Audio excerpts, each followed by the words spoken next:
in cui Roma aveva Cesare, Virgilio ed Augusto.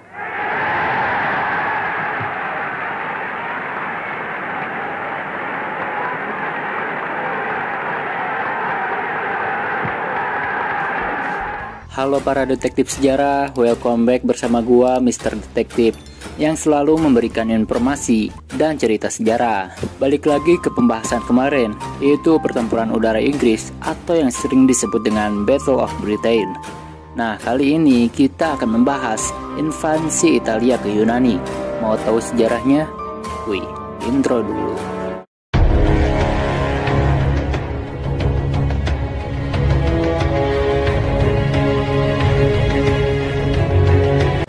Pada akhir September 1940, dibentuklah Fakta Tiga Pihak yang menyatukan Jepang, Italia, dan Jerman untuk meresmikan kekuatan poros. Fakta Tiga Pihak ini menegaskan bahwa negara apapun kecuali Uni Soviet yang tidak terlibat dalam perang dan tidak menyerang kekuatan poros akan dipaksa berperang melawan ketiganya. Pada waktu itu, paman Gober yaitu Amerika terus mendukung Britania Raya dan Tiongkok dengan memperkenalkan kebijakan Lend-Lease yang mengizinkan pengiriman material dan barang-barang serta membuat zona keamanan yang membentang hingga separuh Samudra Atlantik agar Angkatan Laut Amerika Serikat bisa melindungi konvoi Britania Raya. Akibat dari itu, Jerman dan Amerika Serikat sering terlibat dalam peperangan Laut Atlantik Utara dan Tengah. Bahkan meski Amerika Serikat secara resmi tetap netral. Oke, kita menuju tentara Italia di Yunani. Pada 28 Oktober 1940, tentara fasis Italia yang dipimpin Mussolini menginvasi Yunani. Mussolini mengejutkan semua orang dengan langkah melawan Yunani ini. Bahkan sekutunya sendiri pun tidak tahu. Mungkin maksud Bapak Mussolini mau surprise Bapak Adolf. Bapak Hitler pun terkejut karena tidak tahu Mussolini sampai memiliki niat seperti itu. Hitler dengan keras mengecam langkah tersebut sebagai kesalahan strategis utama.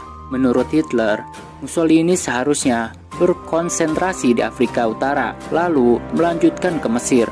Bahkan Kepala Staf Angkatan Darat Mussolini mengetahui tentang rencana invasi itu. Rencana invasi Yunani tersebut telah dikecam oleh para jenderalnya karena kekurangan kesiapan dari pihak militer Italia dan adanya risiko bahwa pasukan akan terjebak di pegunungan selama musim hujan, serta akan melawan tentara musuh yang bersedia berjuang mati-matian.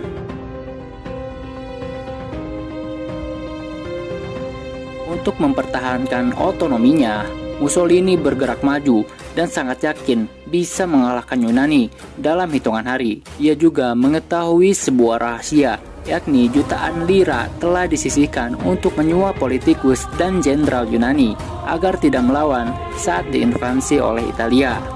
Licik juga nih Mussolini. Namun, tidak ada kejelasan apakah uang tersebut telah sampai ke tangan para politisi dan jenderal Yunani. Uang tersebut dititipkan kepada agen fasis Italia yang didelegasikan dengan tanggung jawab yang tidak jelas, dan rencana itu tidak berhasil. Akhirnya, pasukan Yunani berhasil mendorong penjajah Italia kembali ke Albania hanya dalam waktu 1 minggu, dan kekuatan poros menghabiskan 3 bulan berikutnya berjuang untuk hidup dalam pertempuran defensif. Lebih buruknya lagi, hampir separuh armada Italia di Taranto telah dilumpuhkan serangan berbasis kapal induk Inggris. Melalui kejadian ini, Mussolini telah dipermalukan. Pada bulan Desember 1940, pasukan Persemakmuran Britania Raya memulai serangan balasan terhadap pasukan Italia di Mesir dan Afrika Timur. Kemudian, pada awal 1941, pasukan Italia dipukul mundur hingga Libya oleh pasukan Persemakmuran Inggris. Perdana Menteri Churchill memerintahkan pengerahan tentara dari Afrika untuk membantu Yunani. Melihat Italia dalam keadaan terdesak, Jerman segera turun tangan untuk membantu Italia.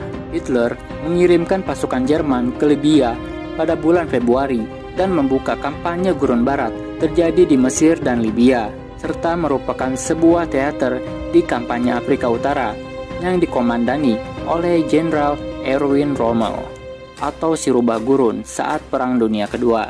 Operasi Sonnenblume ini atau Operasi Bunga Matahari adalah nama yang diberikan kepada serangan pasukan Jerman ke Afrika Utara pada Februari 1941 setelah tentara ke-10 Italia dihancurkan oleh serangan-serangan Inggris saat Operasi Kompas pada tanggal 9 Desember 1940 hingga 9 Februari 1941.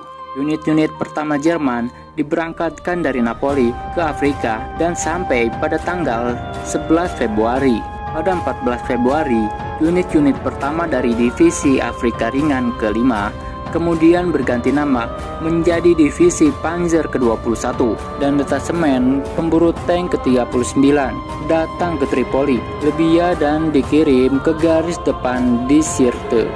Pada akhir Maret, mereka melancarkan serangan terhadap pasukan Persemakmuran Inggris yang semakin sedikit. Dalam kurun sebulan, pasukan Persemakmuran Inggris dipukul mundur sampai ke Mesir dengan pengecualian pelabuhan Tobruk. Kemudian, Persemakmuran Inggris melakukan serangan balasan berupa mengusir pasukan Poros pada bulan Mei dan Juni, tetapi keduanya gagal. Pada awal April, setelah penandatanganan fakta 3 pihak oleh Bulgaria, Jerman turun tangan di Balkan dengan menyerbu Yunani dan Yugoslavia. Setelah terjadi kudeta, mereka membuat kemajuan yang lebih besar, sehingga memaksa sekutu untuk pindah setelah Jerman menguasai Pulau Kreta, Yunani pada akhir Mei. Sementara daripada itu, perang pun sedang berlangsung di Asia. Meski sejumlah serangan dari kedua belah pihak begitu gencar, perang antara Tiongkok dan Jepang mengalami kebuntuan pada tahun 1940 demi meningkatkan tekanan terhadap Tiongkok dengan memblokir rute-rute suplai serta untuk memposisikan pasukan Jepang dengan tepat. Pada Agustus 1940, merebut kendali militer di Indochina Selatan untuk melakukan persiapan andaikala pecah perang dengan negara-negara barat. Dengan stabilnya situasi di Eropa dan Asia, Jerman, Jepang, dan Uni Soviet segera mempersiapkan diri. Dengan kekhawatiran Bapak Stalin terhadap meningkatnya ketegangan dengan Jerman dan rencana Jepang untuk memanfaatkan perang Eropa dengan merebut jajahan Eropa yang kaya sumber daya alam di Asia Tenggara.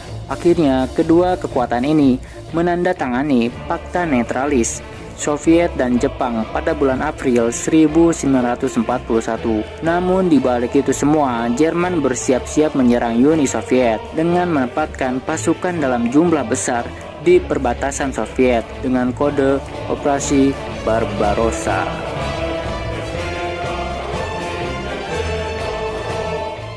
Bagaimana menurut kalian? Jika kalian suka, silakan like, comment, and subscribe.